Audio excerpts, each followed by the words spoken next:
Welcome to Tenor Tech, where I solve the problems you didn't even know you had. You start by opening Task Manager with the keyboard. Press Ctrl plus Shift plus S. It's the fastest path. Once done, scan the Processes tab to see active apps and background processes. That tells you where resources are going.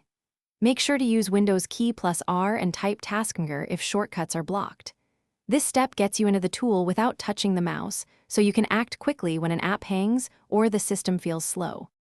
Once Task Manager is open, navigate with Tab, Shift plus Tab, and arrow keys to focus lists and entries. That lets you inspect items without a mouse. Use Ctrl plus Tab to jump tabs, and press Alt plus D to open details for deeper control. Sort by CPU or memory with Enter on the column header to surface the heaviest processes. This reveals the culprit.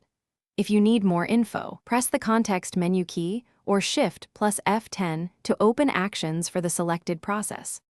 To stop a misbehaving app, select it with the arrows, then press Del or Shift plus F10 and choose End Task. That frees CPU and memory immediately. Once done, monitor the Performance tab or open Resource Monitor for longer-term trends so you understand why the issue happened.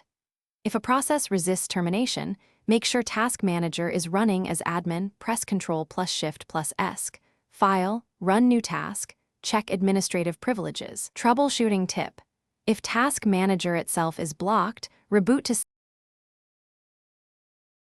Thanks for watching. Subscribe to keep your life in tune.